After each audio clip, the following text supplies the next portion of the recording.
sur le fait de prendre des écomatériaux, il y a l'argument bien sûr qui est important au niveau des impacts. Ça, c'est la première question.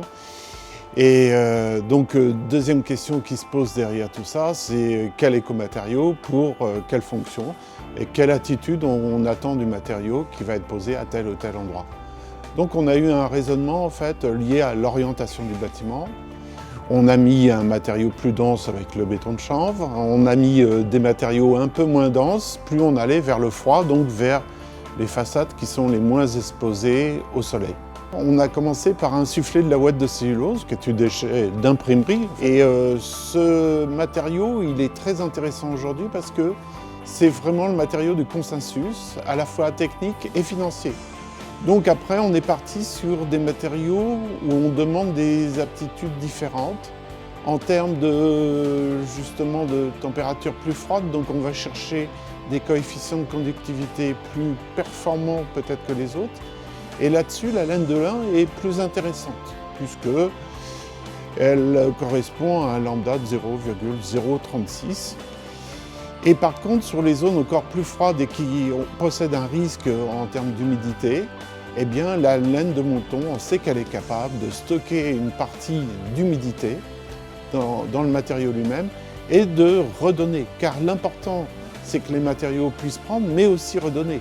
On a des solutions de produits aujourd'hui qui sont capables de prendre, mais pas de redonner. Et là, on a des problèmes de développement de moisissure potentielle.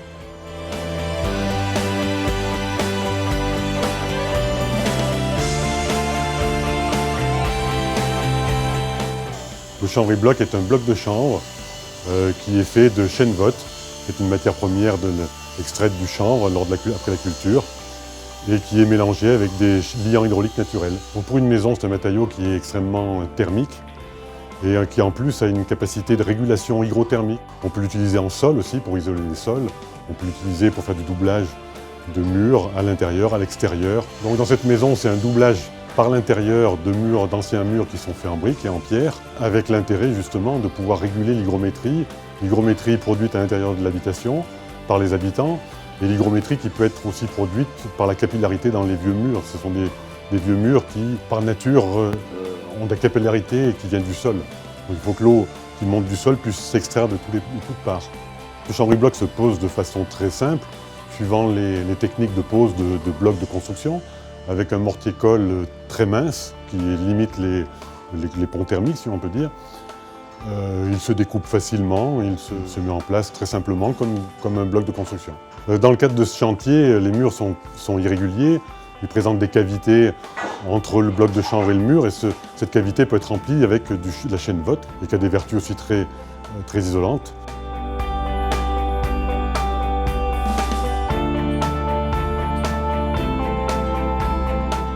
Métis, c'est un isolant en coton recyclé. Métis est fabriqué par Le Relais. Le Relais est une entreprise qui traditionnellement collecte et trie le vêtement. Nous, ce qu'on va faire, c'est qu'on va récupérer tous les vêtements non réutilisés en état, 100% coton, pour les défibrer, les traiter durablement contre le feu et le développement de moisissure, et ensuite les transformer en panneaux, en rouleaux ou en vrac à souffler pour l'isolation de tout type de bâtiment.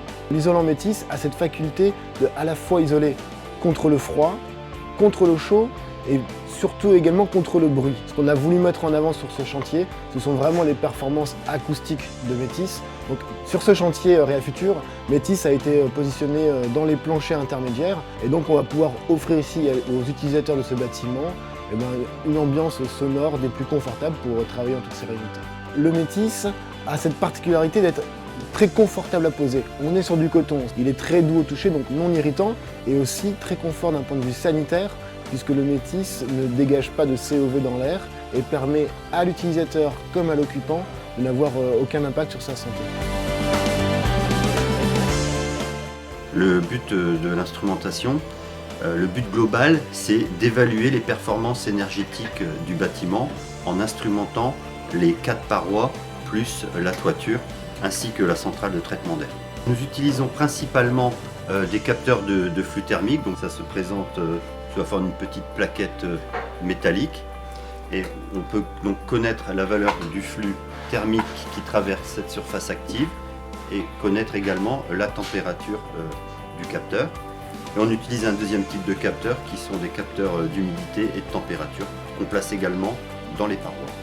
À partir de ces données flux, température, humidité mesurées en fonction du temps, on va calculer les valeurs de paramètres thermophysiques tels que la conductivité thermique ou la capacité thermique des isolants qui sont utilisés. Et on va comparer ces valeurs obtenues sur un bâtiment qui a été soumis à des conditions climatiques réelles. On va les comparer avec les valeurs de conductivité et de capacité thermique qu'on a mesurées en laboratoire et voir est-ce que les valeurs obtenues peuvent être corrélées avec la teneur en humidité des isolants, par exemple.